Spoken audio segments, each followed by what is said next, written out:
Vamos a empezar entonces con la cronología neotestamentaria básica, porque créanme que a la hora de estudiar historia hay tantas cosas que es muy difícil poder resumirlo en tan poco tiempo, pero vamos a hacerlo.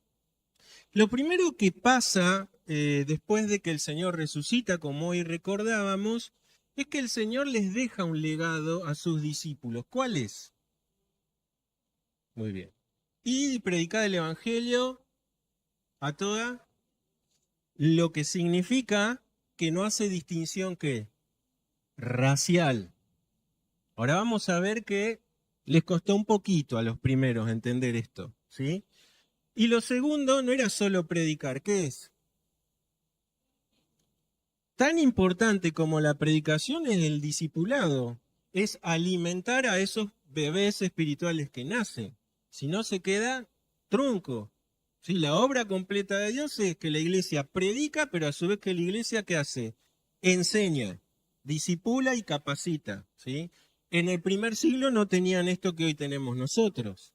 Habían algunos rollos, algunos tenían, los que más plata tenían, porque eran cosas caras. ¿De qué? Del Antiguo Testamento, de la Torá y de los otros libros, ¿sí?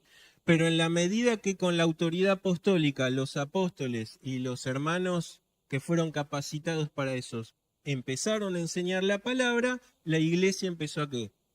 A crecer, ¿sí? Eh, pero los discípulos no podían ni predicar ni hacer discípulos si algo que Jesús les dijo antes no se cumplía. Ahí en Hechos 1, verso 4, dice, estando juntos les mandó que no se fueran de Jerusalén. ¿Está? El mandato ya había sido dado de que tenían que predicar y hacer discípulos. Incluso en los evangelios está. Pero tranquilos, no se paciencia, porque por ustedes mismos esto no se puede hacer. La iglesia es iglesia porque está el Espíritu Santo, hermano. Si no, esto fuese un club nada más. ¿Está? Si el Espíritu Santo no nos guiara y no estaría en nosotros, no podemos hacer nada. Y Jesús les dio un mandato, no se vayan de Jerusalén, quédense. Obviamente los 500 no podían estar en un mismo lugar reunidos, ¿verdad? No había templos grandes como tenemos hoy. Dice así, estando juntos, les mandó que no se fueran, sino que esperasen la promesa del Padre, la cual le dijo, oísteis de mí, porque Juan ciertamente bautizó con agua, mas vosotros seréis bautizados con el Espíritu Santo, dentro de no muchos días. Entonces los que se habían reunido le preguntaron diciendo, Señor, ¿restaurarás el reino de Israel en este tiempo? Y les dijo, no os toca a vosotros saber los tiempos o las sazones que el Padre puso en su sola potestad, pero recibiréis poder. Fíjense esto, ¿no? Marquen esta palabra poder, la palabra dinamis, que es lo que nos puede capacitar a que nosotros seamos efectivos a la hora de predicar y a la hora de enseñar. No es por lo que sabe nuestro cerebro de conocimiento, es por el poder del Espíritu Santo. Nosotros no convertimos a nadie, no transformamos a nadie. Lo hace el Espíritu a través de la palabra, porque la palabra es la espada de quién? ¿Del predicador? Es la espada del Espíritu, ¿sí? Y dice, cuando haya venido sobre vosotros el Espíritu Santo, y entonces sí, ¿qué dice? Me seréis testigos, ¿en dónde? En Jerusalén, en toda Judea, en Samaria. ¡Ja! Los samaritanos eran los mejores amigos de los judíos. Bien. Y hasta lo último de la tierra. Dice, habiendo dicho estas cosas, viéndolo ellos, fue alzado y le recibió una nube que les ocultó de sus ojos. Conocemos el relato. Interesante lo que ellos plantean primero de curiosos que son nomás. No se había ido el Señor, le dice, Señor, ¿cuándo vas a volver? Porque implícitamente cuando dice si va a restaurar el reino, ¿quién lo iba a restaurar? Y Cristo, ¿no? Entonces le están diciendo, Señor, ¿cuándo vas a regresar? ¿Cuándo vas a volver? Ni se les ocurra especular con eso, le dice el Señor. No les toca a ustedes hacer mapitas escatológicos. Ustedes quédense, van a recibir poder y entonces van a tener que predicar y hacer discípulos. Esto a lo largo de la historia Hay cuánta desobediencia a esto que el Señor dijo. Y encontramos cantidad de gente que han dicho a lo largo del tiempo, ¿cuándo viene el Señor? En tal fecha, en tal otra. No, porque si sumás acá y restás acá. Y el año pasado vimos unos cuantos de esto, ¿no?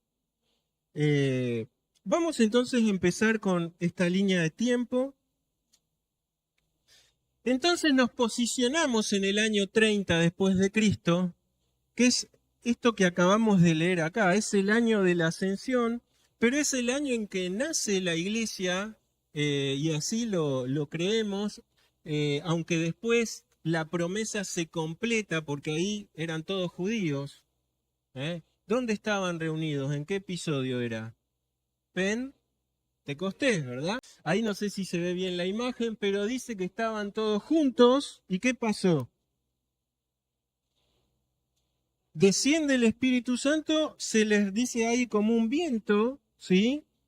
¿Y qué sucede? Se le reparten, dice llama como de qué, como unas lenguas de fuego.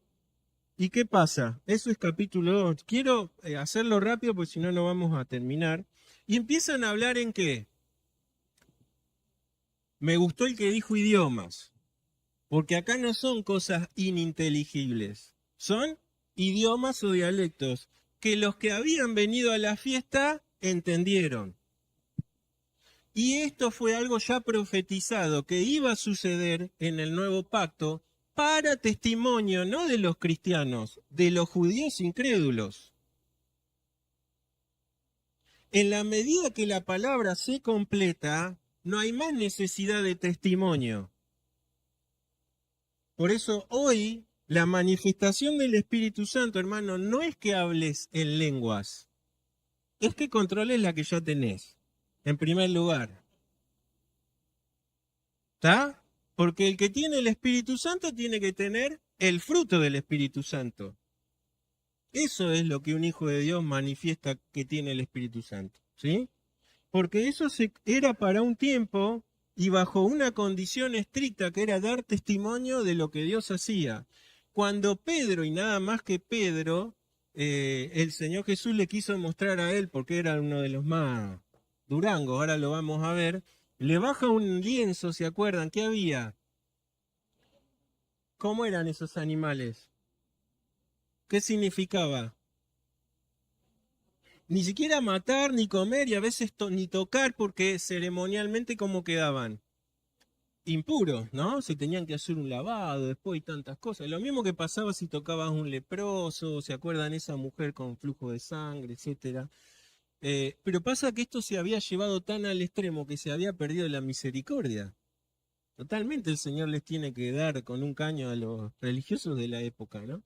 Y Él le muestra a sus discípulos todo lo contrario. Jesús se acerca a las mujeres, habla con una samaritana, toca a los leprosos, eh, todo lo que era socialmente prohibido, Jesús lo rompe. Jesús lo rompe. Y eso era para ellos al principio que fue. ¿A quién estamos siguiendo? Dirían, ¿no?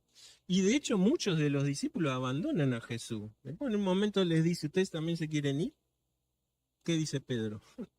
Ni loco, ¿no? ¿A quién vamos a ir, Señor? Vos tenés palabra de vida eterna.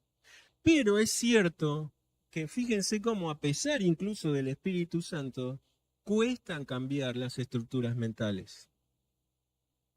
¿Cuestan o no cuestan? A veces nos aferramos mucho a las estructuras, ¿no? Hoy estamos un poquito más distendidos, más tranquilos, pero hubo tiempo que habían luchas intestinas aún entre los mismos hermanos, las mismas denominaciones. Era terrible lo que sucedía. Y perdemos también de vista la libertad que nos da el Espíritu Santo. En un momento, Juan viene al Señor diciendo, vimos a unos que predicaban y echaban demonios en tu nombre y se lo prohibimos, ¿no? Como que si nosotros somos los únicos, ¿no? Los que tienen autoridad, los que somos... ¿Y qué dijo Jesús? No se lo prohíban, ¿no? Porque el que no está con nosotros, ¿qué está? Sí, totalmente, ¿no? Y esto a lo largo de todo el testimonio de que Jesús daba y su enseñanza de 3 años fue terrible, fue impactante, pero necesitaron también al Espíritu Santo para entender ¿Qué era este nuevo pacto que estaban ellos viviendo? Era una nueva era distinta a la anterior.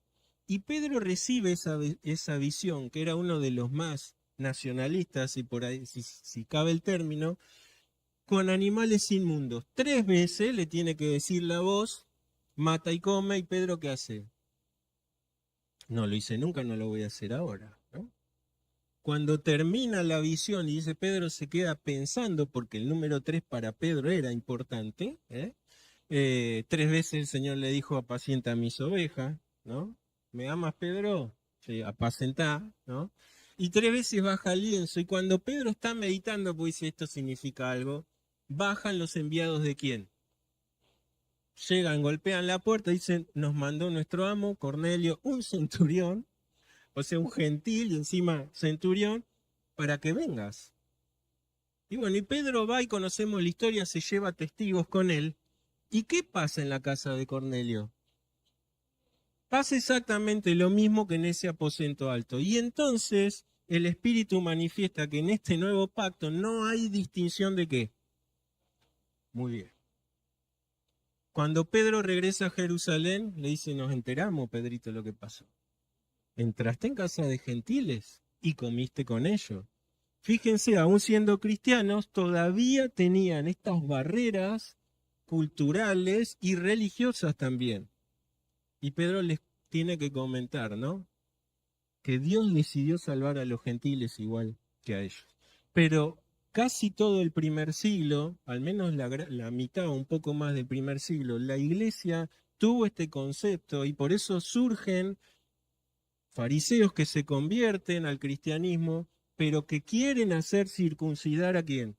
A los cristianos, porque les era muy difícil sacar. Nacieron en un pacto viejo, ahora hay un nuevo pacto. Entonces, Pentecostés se tiene como la fecha de inicio de este nuevo pacto, que es la iglesia, la cual no puede ser sin el Espíritu Santo. Y esto lo tenemos que entender en nuestras vidas. ¿Te querés tomar decisiones? Orale a Dios para que el Espíritu Santo te guíe. Porque aún haciendo cosas que el Señor manda, podemos cerrar. Pablo es el claro ejemplo de que tenía tanta gana de predicar que quería ir a todos lados. Y en el segundo viaje misionero de él, 2 veces el Espíritu Santo que dijo, le prohibió ir a predicar. ¿Me vas a prohibir predicar? Sí, porque tenés que ir a un lugar específico. Y entonces recibe una visión y cruza a Europa, algo que Pablo no tenía en su mente aún. Pero el Espíritu Santo es el que guía. Si el Espíritu Santo nos guía aún en nuestro servicio, vamos a ser efectivos. Si no, vamos a hacer cosas que no vamos a ver fruto. Y no es porque falla Dios, fallamos nosotros. ¿Sí? Y en el primer siglo vamos a ver una iglesia poderosa, dinamis, es porque escuchan la voz del Espíritu y actúan en consecuencia. En el 34 sucede algo con Flecha Roja. Flecha Roja es algo trágico. ¿Quién muere? El primer mártir registrado, Esteban. ¿Sí? Y cuando muere Esteban, ¿cómo muere Esteban? Lapidación. Quiero decirles que Israel no tenía capacidad de matar a nadie, pero lo hacían en muchas ocasiones porque Roma no estaba en todos lados. Tampoco podían lapidar a nadie por adulterio, pero ¿se acuerdan al Señor Jesús que le llevan? Una mujer. Al Señor Jesús no lo podrían matar ellos por su mano, pero en cierta ocasión lo llevan a un despeñadero a querer matarlo. Lo que significa que en la medida que podían, ellos tomaban la justicia por su mano, siguiendo las leyes que ellos consideraban todavía efectivas. ¿Sí? Entonces, muere Esteban porque lo pudieron, no estaban los romanos mirando ahí de lo que iba a suceder, porque si no, no podían hacerlo. Y cuando muere Esteban, dice algo similar a lo que el Señor dijo, ¿no? No les tengas en cuenta este pecado. ¿Sí? Muerte del primer mártir. Hay una gran persecución ahí. ¿Y quién lideraba esa persecución? Uno de ellos al menos, Saulo. ¿Qué era Saulo? ¿A qué facción religiosa pertenecía? ¿Era saduceo? Era fariseo, y de los fariseos más. No eran muy blanditos que digamos este muchacho, ¿no? Pero lo que hacía él entendía que lo hacía por celo de Dios, ¿verdad? Él mismo lo dice. Y en el 35 sucede entonces algo relacionado a este hombre, fecha celeste, algo lindo pasó, ¿qué es? Se convierte Saulo. Saulo iba a un lugar fuera de Jerusalén. ¿A dónde iba? Estaba fuera de la línea geográfica, pero va con autoridad porque también en Damasco había sinagogas. Y recuerden que los primeros cristianos iban los sábados a las sinagogas. Y los domingos, que era el primer día de la semana laboral, a la noche se juntaban ¿para qué? Para tener lo que nosotros tuvimos hoy, que le llamamos cena, pero podría ser el desayuno del Señor también. ¿Eh? Pero ellos tenían una cena real, era de noche, cuando todos terminaban sus trabajos, se juntaban a tener la cena. Y lo podían hacer, podían seguir en la sinagoga y en la iglesia porque muchos quedaron todavía prendidos y ¿dónde iban a recibir y a escuchar la lectura de los rollos? Si no era en la sinagoga. Esto después se rompe definitivamente, ¿sí? Conversión de Saulo, ustedes ya saben, iba convencido a Damasco. ¿Quién se le presenta? Jesucristo resucitado, con gloria. Tal es la gloria que dice que la luz lo tira y lo deja como.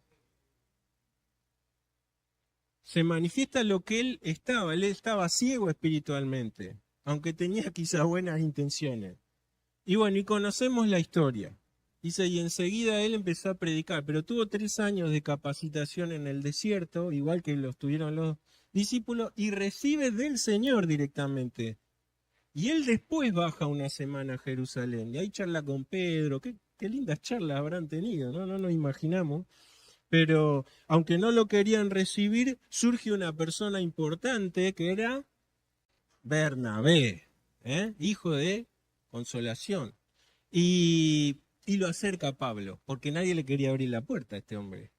Le decía, soy cristiano, sí, cristiano, vas a entrar y no vas a, ¿no? Y Bernabé dice, sí, da testimonio de que no, el Señor lo transformó, él predicó en Damasco, lo tuvimos que sacar porque lo querían linchar y tantas cosas, ¿no? Y ahí comienza hasta que después en Jerusalén los mismos que mataron a Esteban lo buscan para matarlo. Y se va, ¿sí? Y conocemos después la historia de Pablo también. En el 44, fíjense, quiero recordarles que todo Hechos de los Apóstoles, ¿cuántos años son? De 32, 33 años, aunque nosotros pasamos, capaz que de un capítulo a otro pasaron 10 años, Pasa que nosotros, viste, cuando lees Hechos es tan linda la narración que no te vas dando cuenta, pero van pasando décadas en la narración de Hechos. Llegamos al 44, flecha roja. Muerte, ¿cómo muere Jacobo? Fíjense, vamos a Hechos 8, yo lo voy a leer rápido. 1 dice, y Saulo consentía en su muerte, está hablando de Esteban. En aquel día hubo ¿qué? Una gran persecución contra la iglesia que estaba en Jerusalén, y todos fueron ¿qué? Esparcidos por las tierras de Judea y de Samaria, salvo los apóstoles. Y hombres piadosos llevaron a enterrar a Esteban, hicieron gran llanto sobre él, y Saulo asolaba a la iglesia. Y entrando casa por casa, ¿qué hacía? Fíjense, arrastraba a hombres y a mujeres y los entregaba en la cárcel. Quiero decirles que el fin de la cárcel no es la pena de cárcel. La cárcel era un lugar transitorio y después se definía la pena. O te mataban, como pasó Esteban, o te sacaban los bienes, o incluso te podían vender como esclavo. ¿Está? Pero fíjense, dice, los que fueron esparcidos, ¿qué dice? Iban por todas partes anunciando el Evangelio. ¿Está?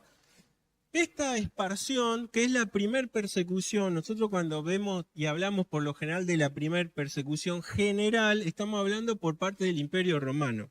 Pero la primer persecución grande y terrible fue por parte de los mismos judíos, a los cristianos. Dice, entonces los que eran esparcidos iban por todas partes anunciando el Evangelio. Y en el 11, pasan muchas cosas, pero en el 11:19 dice, Ahora bien, los que habían sido esparcidos a causa de la persecución que hubo con motivo de Esteban, pasaron hasta Fenicia, Chipre y Antioquía, no hablando a nadie la palabra, sino a los judíos. Che, pero Pedro no tuvo la visión del lienzo, no se convirtió Cornelio, ¿qué está pasando? ¿Ven lo que cuesta cambiar estructuras? Pasaron décadas y estos muchachos siguen pensando que el Evangelio es para los judíos. Pero hay otros, dice el 20, pero había entre ellos unos varones de Chipre y de Cirene, los cuales cuando entraron en Antioquía, hablaron también a los griegos, anunciando el Evangelio del Señor Jesús. ¿Por qué pudieron hacerlo esto? Porque no eran judíos natos. Eran judíos helenísticos, ¿sí? No eran de Jerusalén. Entonces tenían la mente, ya no era tan estructurada. Hermano, el hecho de que el Señor use a Pablo para tantos viajes y para predicar a gentiles, también era porque Pablo tenía otra estructura, ¿eh? Además de que él sabía griego a la perfección, porque era de Tarso, de que sabía de filosofía, de que se sabía la ley a la perfección, tenía también otra estructura que obviamente con el tiempo igual el Señor transformó, ¿sí? Y cambió. ¿Y qué dice? Qué mal hicieron estos al predicarle a gentiles. Pésimo. No, el 21 dice, la mano del Señor estaba ¿con quién? Con ellos. Voluntad del Señor que esto así fuese. Y gran número creyó y se convirtió al Señor. Llega la noticia a Jerusalén. Che, en Antioquía está pasando un avivamiento. Avivamiento posta ¿no? ¿Y a quién mandan? Y a alguien que tenga la capacidad de no ser tan estricto y empezar a querer circuncidar a todos, ¿te imaginás? ¿No? Mandan a Bernabé. Y entonces Bernabé, cuando ve todo eso, dice, se regocijó y exhortó a todos a que con propósito de corazón permaneciesen fieles al Señor. La tarea era grande y pesada. Se fue a buscar a su amigo Pablo, porque sabía que él podía ser capaz entonces ahora de poder ministrar también a esa congregación. Por eso nosotros vemos que tanto Bernabé como Pablo, si bien eran judíos en su concepción de nacimiento y también su teología, fueron por sus contactos gentiles y por su carácter también fueron más abiertos y receptivos a la comunidad gentil. No era fácil. Había muchas barreras culturales, ¿sí? Nosotros a veces lo juzgamos ahí, pero y nos cuesta a nosotros después cambiar los bancos para congregarnos distintos, ¿no? Entonces, nace la iglesia en Antioquía, que ya era distinta a Jerusalén. Y se queda Pablo con Bernabé ahí hasta que el Espíritu Santo les dice que tienen que empezar a predicar el Evangelio, ahora irse para el norte y empezar todos los viajes que nosotros conocemos. Volvemos a la línea de tiempo. Algunos hacen así con la cabeza y otros me quedan mirando así como si... es un repaso, lean Hechos de los Apóstoles, ¿sí? Jacobo muere. ¿Cómo muere Jacobo? Herodes Agripa I, exacto, decapitado, ¿sí? Esa persecución, Herodes se quería contentar también con los judíos, lo toma Jacobo y muere, y estuvo así de morir ¿quién? Pedro. ¿Se acuerdan qué evento pasó? Dice la iglesia hacía oración por él, viene un ángel, despierta a Pedro, despertate Pedrito, se caen los cepos, se abre todo, Pedro sale. No sabía que había pasado Pedro, si era una visión o qué, hasta que toca tierra, se pellica, se golpea y dice, no, es de verdad. Y ahí es librado Pedro de la muerte. ¿Sí? Uno dirá, bueno, Señor, no podría haber librado a Jacobo. Dios tiene sus planes y sus propósitos con todas las cosas, ¿no? Porque uno dice, pero Señor, pudiste haber puesto otro en tu círculo más íntimo, que participó de tantas cosas importantes. Una de ellas, ¿se acuerdan? La transfiguración. ¿Por qué le hiciste participar a alguien que prontamente... Nosotros no sabemos, pero sin duda era para glorificar también a Dios. Pedro zafa solo por gracia de Dios, porque manda un ángel y entonces zafa de ser muerto ahí. Pablo ya termina su primer viaje con Bernabé, vuelven a su iglesia central y base que estaba ¿en dónde? En Antioquía. Pablo era miembro de Antioquía, no de Jerusalén, si bien era apóstol también, ¿sí? Pero él respondía también a las autoridades, se sujetaba a los ancianos de ese lugar, no es porque era apóstol, hacía lo que le venía en gana. De hecho, él volvía del viaje y rendía cuentas a la iglesia donde él se congregaba. Y los mismos ancianos también, dice, habían puesto las manos de encomendación porque el Espíritu Santo mandó esto. Llega el 49 porque hay un problemón en la iglesia. Porque gloria a Dios se convierte en fariseos. Pero Pablo termina el primer viaje y hay otros que dicen que en nombre de Jerusalén, vengo en nombre de Jerusalén, de la iglesia de Jerusalén, a decirles que ustedes no van a ser salvos si no sé. Y ese grupo se lo llamó los Bien. Llegan a la propia iglesia de Pablo, a Antioquía. ¿Ustedes se imaginan a Pablito escuchándole decir, venimos de Jerusalén y tenemos autoridad para decirle que todos ustedes se tienen que circuncidar porque si no, no van a ser salvos? Después del primer viaje de Pablo y Bernabé, que vieron tantas maravillas de Dios para con los gentiles, no solo para los judíos. ¿Se imaginan la cara de Pablo, ¿no? Y de Bernabé? Bueno, se arma realmente un alboroto. Y entonces, ¿a dónde tienen que ir a dirimir estos asuntos? A Jerusalén. Si estos muchachos vienen y me dicen que vienen de Jerusalén, vamos a Jerusalén. Y van a Jerusalén. ¿Y entonces qué pasa en el 49? Muy bien, el concilio de Jerusalén. 15:5 dice, algunos de la secta, fíjense, de los fariseos, que habían creído. O sea, creyeron que Jesús era el Mesías, pero no entendieron el nuevo pacto de Cristo en su sangre, como hoy recordamos. Dice, se levantaron diciendo, es necesario circuncidarlos y mandarles que guarden la ley de Moisés. La ley de Moisés implicaba no solo las fiestas, implicaba los alimentos y un montón de cosas que para los gentiles no tenían ningún tipo de sentido. Y de hecho Pablo en Colosenses le dice, nadie los juzgue, ni por comida, ni por luna nueva, ni... Todo eso era una sombra ¿de qué? De lo que iba a venir. El nuevo pacto, el que iba a venir era Cristo, que iba a establecer un nuevo pacto con su pueblo, que era la iglesia. Y entonces se reunieron los apóstoles, el 6 y los ancianos para conocer este asunto. Bueno, la cosa que ellos reconocen que no habían salido de ellos, fíjense el verso 24, dice, por cuanto hemos oído que algunos que han salido de nosotros, a los cuales no dimos orden. O sea, estos se tomaron la autoridad por sí mismos, ¿está? Han inquietado con palabras, ¿qué hacían a la iglesia? Dice, perturbaban las almas.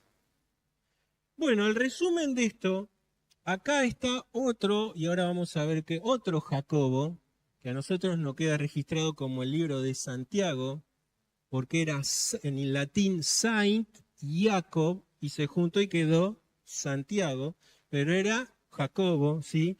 Que era hermano del Señor. ¿Creían en Jesús los hermanos de Jesús?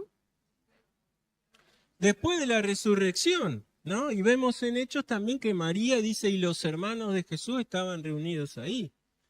Jesús se manifiesta también, lo dice la Biblia, a Jacobo, ya resucitado, y posiblemente a partir de eso, Jacobo toma un papel importante en la iglesia de Jerusalén, es uno de los ancianos de Jerusalén y muy respetado por todos los judíos, ¿sí?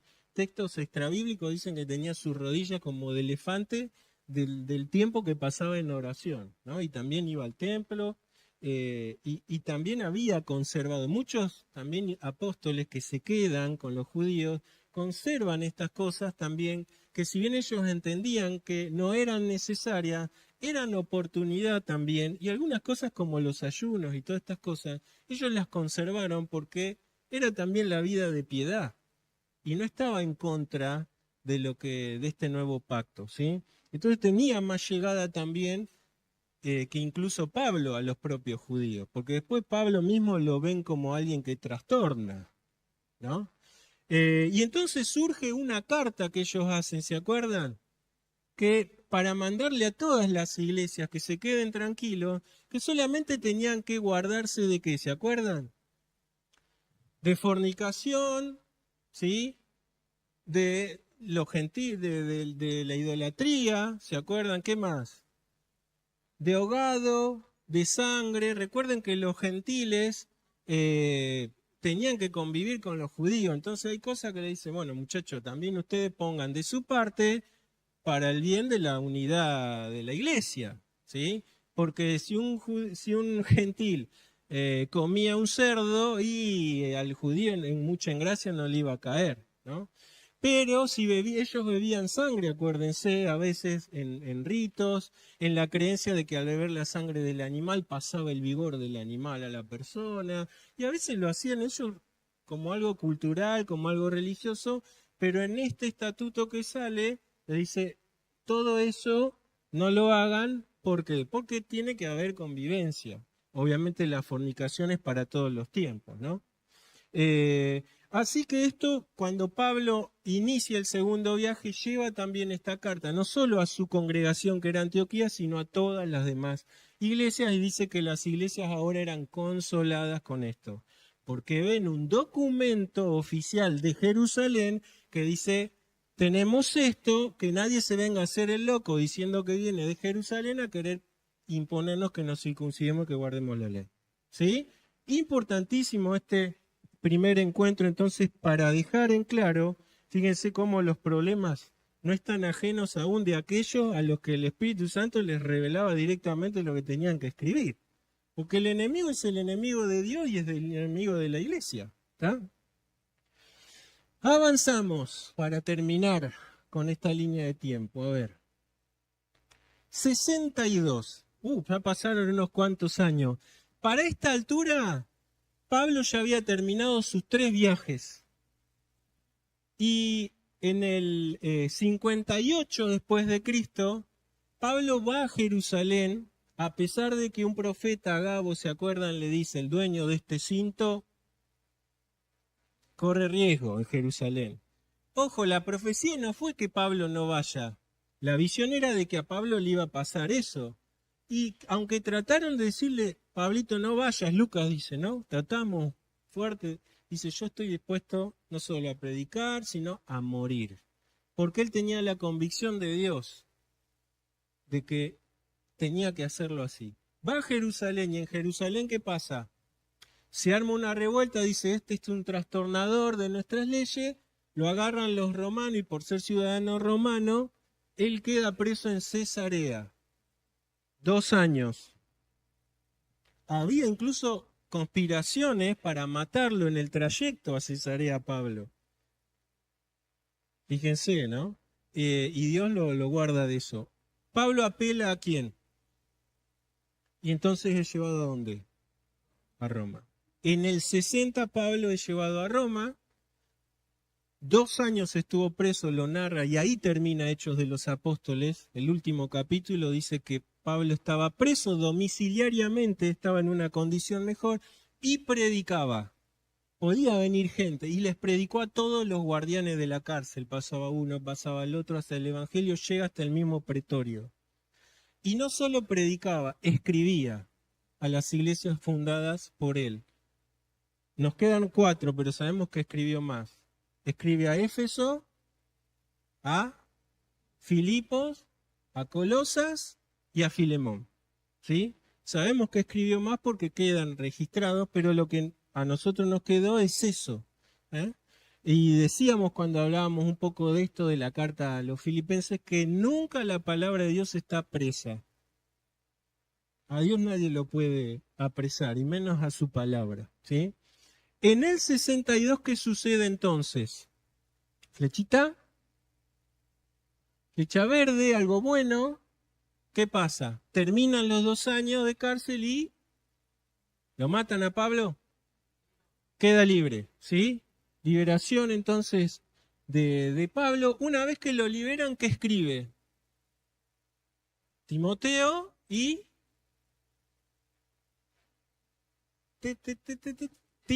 Tito, ¿sí? Timoteo y Tito son dos cartas que le escriben en ese periodo de libertad. En el segundo encarcelamiento, no sabemos el año, escribe su última carta. ¿Cuál es? Segunda Timoteo. Y ustedes no hacen más que leer Segunda Timoteo para darse cuenta de Pablo. Ya sabía que su carrera había terminado. ¿Eh? Eh, pero en el 62 pasa algo, flecha roja. ¿Quién puede morir? Muy bien. Jacobo, el hermano del Señor, a quien nosotros tenemos como Santiago. ¿Sí? Santi la otra vez habló un poco de Jacobo, textos extrabíblicos. Flavio Josefo justamente narra que fue lapidado. ¿Eh? ¿Por qué fue lapidado? Porque hubo un intercambio romano entre que se iba un pretor y llegaba el otro, aprovecharon y lo mataron. ¿Sí? Así que fíjense, en el mismo año se libera Pablo allá en Roma, pero en Jerusalén muere Jacobo. Llegamos al 64. Este año se los he clavado todos los 2 años y cada clase que puedo. ¿Qué pasa en el 64? Muy bien, la primer gran persecución general a manos de un muchachito pelirrojo que era un real hijo de Satanás. ¿Quién era? Muy bien, Nerón. Flechitas, muy interesante estudiar la vida de este muchacho, ¿eh? Porque ahí empieza la primera persecución general. Hay dudas si Nerón estaba con una lira tocando mientras incendiaba Roma o si no estaba y después se entera y vuelve. Pero lo cierto es que tenía que echarle la culpa a alguien. ¿A quién le echa? A los cristianos, ¿sí? Y empieza una persecución terrible, hermano, terrible, porque no solo a los cristianos se los ponían a que sean en los circos que los ataquen perros y fieras, sino que se los prendía fuego, se los juntaba con aceite y se los prendía fuego para que iluminen, dicen los relatos históricos, o sea, terrible lo que sucede. Este muchacho es un matricida, recuerden. Él veía conspiraciones en todos lados. Mata a su esposa, mata a su amante, mata también a su madre. Después manda a matar a su instructor, que fue conocido, Séneca, ¿se acuerdan? Uno de los estoicos conocidos también lo manda a matar, pero le dice, suicídate así no te paso, ¿no?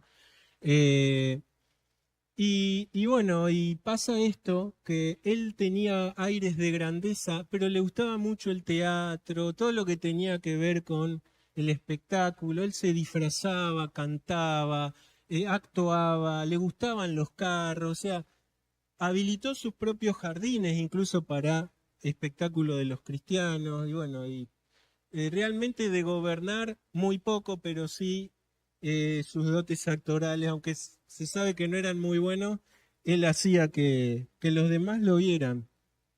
Y bueno, y empieza esta persecución terrible ahí general en Roma y obviamente muchos cristianos se tienen que ir también de Roma. Eh, esta vez les incluí otra fecha que es el 66, porque la vez pasada les puse solo al 70, pero quise incluirle el 66, porque cuando uno habla del 70, todos sabemos qué pasa en el 70. El asedio de Jerusalén y la destrucción de ¿qué? El templo tan glorioso y venerado por los judíos. ¿A manos de quién? ¿Se acuerdan? Del general Tito, ¿sí? Pero eso no se da como un evento que, andá, Tito, destruye el templo. No. Hay eventos en la historia que se van sucediendo y todo empieza en el 66. ¿Saben cuál es el origen del conflicto que terminaría en algo catastrófico? Una vasija y 2 palomitas. En la capital de lo que sería el distrito de Judea para los romanos, estaba en Cesarea. ¿sí? Era un lugar marítimo. Y ahí estaba el pretor. Ahí comienza la gran revuelta judía. Y hay dos nombres que dice Gesio Floro y Cestio Galo. Qué nombrecito. No conocía a nadie con esos nombres después. Gesio Floro era el pretor de la época que estaba ahí en Cesarea. Y Cesarea era una comunidad mixta. Había sinagoga, habían judíos, pero habían gentiles. Y habían hostilidades. Y ya estaba todo medio caldeado por los impuestos y por tantas cosas. Resulta que un gentil al frente de la sinagoga agarra dos avecitas y las sacrifica en una vasija rota. ¿Y qué pasó? Se pudrió todo. Porque los judíos vieron eso como un escupitajo a su sistema, agarran piedras, los griegos agarran piedra y empezó, ¿no? Pero hubo un problema porque Gesio Floro era tan inútil como fueron todos los procuradores. Ustedes saben que muchos mandaban a Jerusalén, no por su capacidad, porque se los querían sacar a veces de encima. Entonces realmente muchos de estos eran inútiles. Y lo único que querían era llenarse los bolsillos. En vez de apresar a todos los que habían estado implicados en la revuelta, manda tropas a Jerusalén a saquear el templo. A decirle así, ahora me tienen que pagar. ¿Se imaginan lo que fue eso para los judíos de Jerusalén? Empieza la revuelta. Tal revuelta empezó que todos los grupos que estaban, ¿se acuerdan que había fariseos, saduceos, herodianos, pero estaban las ramas más duras, más radicales? ¿Cuáles eran? Celotes, y más radicales que los celotes, los sicarios, por sica, que era la daga. Estos muchachitos iban en los encuentros, en las Pascuas y en los cosos, en sus túnicas llevaban su daga, tac, tac, tac, y entre la gente se iban. ¿A quién mataban? A los judíos que tenían más relación con el poder romano. Terrible estos muchachos, ¿no? Obviamente lo hacían en el nombre de Dios. Entonces se unen las facciones más radicales, matan a romanos y los atrincheran en el templo de Herodes. Fíjense lo que fue para que se unan todos. Se rinden el ejército que queda, que era reducido. Cuando dejan las armas, los linchan a todos. Zafa uno solo, que era el general. ¿Por qué zafó? Porque dijo, circuncídenme, que yo ahora voy a ser judío. Zafó. Se entera Cestio Galo. Cestio Galo tiene a cargo el norte en Siria, perdón. Y entonces viene con sus tropas hacia Jerusalén. Llega Cestio Galo y empieza entonces a querer circunscribir Jerusalén y a empezar, ¿saben qué? A sitiar a Jerusalén. Quiere destruir el muro exterior. Tenía 3 muros de contención. El muro exterior era el más fuerte. Y nadie se explica por qué, ningún historiador, que aunque teniendo la posibilidad de poder haber vencido en esa oportunidad, de un momento para otro, abandona Jerusalén con sus tropas. En la escapada, todos los judíos cobran ánimo porque ven como la mano de Dios en ellos, se agrupan y los atacan en la retirada. Así que Cestio Galo, que tenía la 10ª legión, pierde cantidad de hombres, pierde maquinarias, pierde armamento y pierde lo más sagrado, el águila. El estandarte protector de cada legión, la pierden. Los judíos se imaginan, para ellos será la gloria. Se quedan con el armamento, se quedan con el águila, se quedan con todo, se declaran la independencia y hasta declaran monedas, que decía Jerusalén la Santa o la Grande, y creen que es la liberación.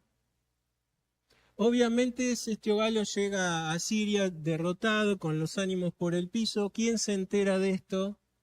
Nerón. Y Nerón le gustaban las artes, pero no le podías meter el dedo en el ojo a Roma. ¿Y qué hace Nerón?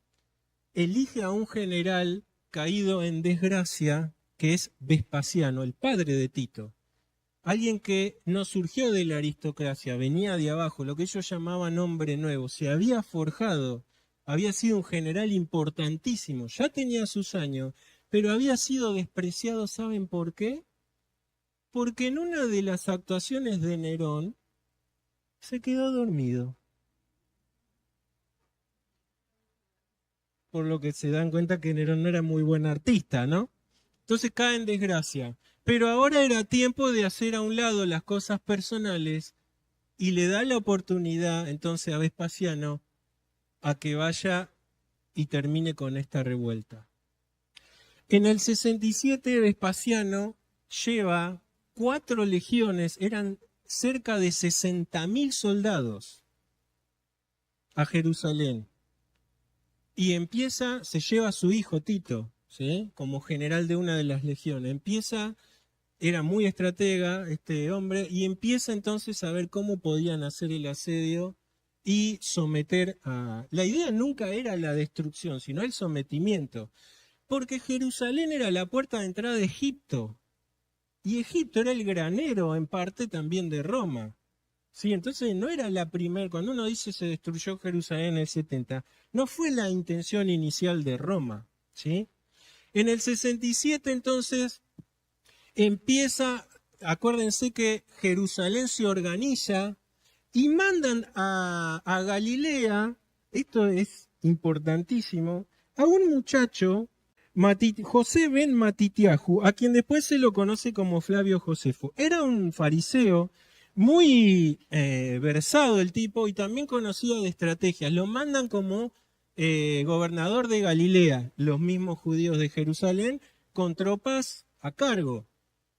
Cuando Vespasiano llega, 47 días le lleva a destrozar la capital donde estaban atrincherados estos muchachos. ¿Y saben por qué zafa Flavio Josefo? Quedan 40 y deciden suicidarse. Pero él dice por la gracia o el destino queda último. Claro, ellos no se suicidaban porque entendían que estaba prohibido por Dios. Entonces, ¿qué hacía? Un compañero mataba al otro. Quedan los últimos 2. Flavio, que le dice, convence a su muchacho de rendirse. Se rinden, eran los que quedaban nada más. ¿Por qué Vespasiano no lo lincha? Porque se hizo pasar por profeta de Dios y le dijo que él y su hijo iban a ser emperadores. Los romanos eran supersticiosos, eran politeístas, y si bien en combate viste la superstición tanto, pero les gustó. Epa, este nos profetiza que vamos a hacer, y al final y al cabo se cumple después, ¿no?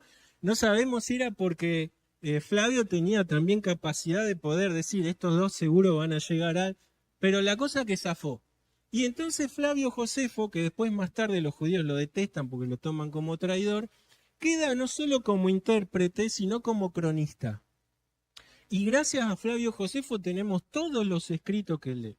Los estimulo a que lo lean, de las guerras de los judíos, tan detallada y tan precisa que no hay otro escrito como ese. Incluso testimonio de los cristianos y de que había habido un Cristo también por Flavio Josefo, ¿sí?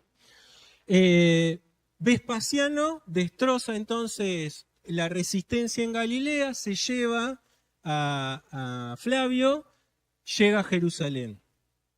Dice, ahora les va a pasar lo mismo. Pero en el 68, ¿qué sucede?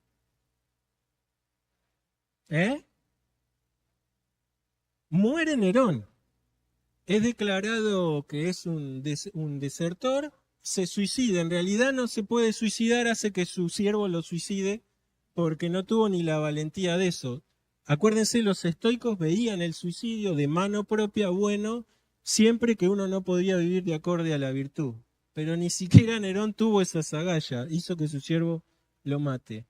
Y entonces empieza también lo que se llamó como el año de los 4 emperadores en Roma, y Vespasiano era uno de los candidatos porque tenía legiones que lo apoyaban. ¿Por qué no sitia a Jerusalén en el 67 y 68? Por esto que pasa en Roma. Entonces, ¿qué hace Vespasiano? se va a Roma. Lo nombran emperador. Después de unas luchas, obviamente. ¿Quién queda a cargo? Tito quedó a cargo. Tito con Flavio Josefo. La idea de Josefo era de estimular la rendición. No lo logra Josefo. Aparte, imagínense que lo ven como un traidor. Y entonces empieza el asedio en Jerusalén. Quiero decirle que entre el 68 y el 70, que no pasa nada, los judíos tuvieron la posibilidad de rearmarse. ¿Qué hicieron? Se dividieron en 3 facciones, con celotes en cada bando. Muchos de ellos se proclamaron Mesías y empezó una guerra civil en Jerusalén. Tal es así, Josefo describe que se mataban y había muertos en las calles, pero el peor error que cometen, ¿saben cuál es? Incendiar las reservas de granos los unos de los otros. Cuando llega la Pascua del 70, había más de 1 millón de personas en Jerusalén. Tito aprovecha esa oportunidad para empezar el asedio. Las facciones logran cierta armonía porque había ahora un enemigo común. Se organizan y empieza el asedio. Fue terrible lo que sucedió. Estos muchachos, la verdad que lucharon con mucho valor, hacían túneles y les prendían fuego las máquinas de guerra, las rampas y todo lo que ellos usaban, pero aún así los romanos tenían mucha capacidad. Talaron todos los árboles que hubo en la región. Tito, encabronado, y más los soldados que tenía a cargo, cuando logran vencer, 4 meses les llevó el asedio. Cuando destrozan la primer gran muralla, empiezan las crucifixiones. Flavio Josefo dice que había 500 crucificados por día. En el afán de que estos muchachos se rindan, no se rendían, porque ellos creían que iba a pasar como lo que pasó antes. Un ángel iba a venir, los iba a matar a todos. ¿Sí? Terrible lo que pasaba. Flavio Josefo escribe cosas muy terribles, pero el hambre era tan atroz que se comían los cinturones, las suelas de las sandalias, todos los cueros, hasta paja, y lo más terrible, obviamente, las madres comieron a sus hijos, ¿sí? Los hijos lactantes. Tal es así que cuando llega a estos oídos de Tito, Tito exclama, dice a los dioses, esto no es culpa mía, ¿no? Como diciendo, yo nunca quise que esto llegue a este extremo. Llega entonces, logran derribar las murallas. Este es un mapita, no sé si lo ven bien, pero ahí se marcan las 3 murallas. Para arriba es el norte, ¿sí? Abajo el sur, el este, el oeste. Ahí en amarillo está el templo. Había todo, porque te dice, ¿por qué no atacaron por el sur o por el este? Y era por las condiciones geográficas de Jerusalén, era una de las fortalezas más seguras de todas en el imperio, porque alrededor había un valle como de 30 metros de profundidad, imposible para que los romanos pudieran organizarse con todo el armamento y lo que ellos preveían poner para destruirlas. Entonces, todo alrededor tenían geográficamente una protección. Pero en la parte norte, por eso tienen 3 murallas, porque era la parte más débil de la ciudad. Y aparte la ciudad crecía hacia el norte, que no era tan sencillo conquistar Jerusalén, ¿sí? Eso era el templo, ¿eh? Ponele play nomás.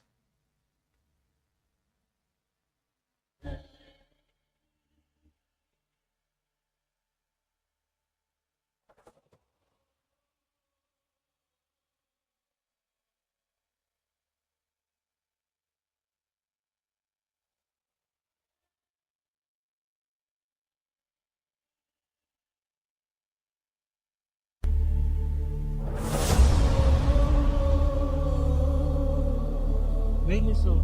Este es el Monte de los Olivos.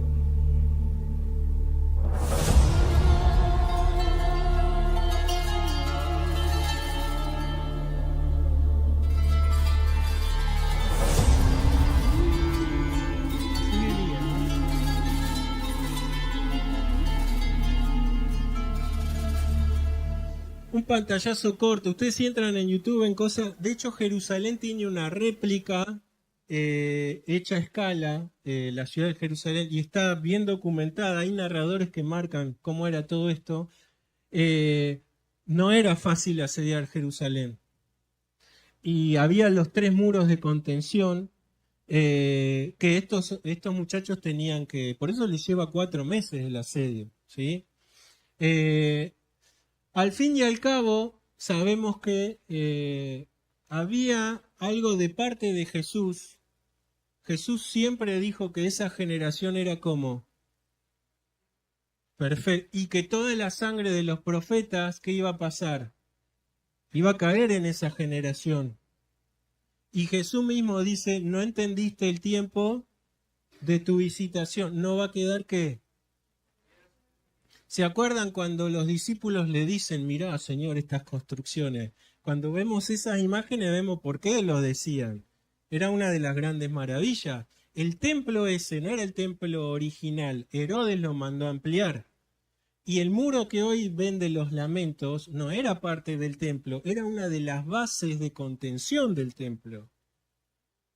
Porque ellos, como no tenían más lugar para ampliarse, Herodes manda a poner muro de contención, rellenarlo y hacer una explanada más grande. Por eso el templo era grandísimo. Si no, fue una obra de construcción terrible lo que hizo Herodes, ¿sí?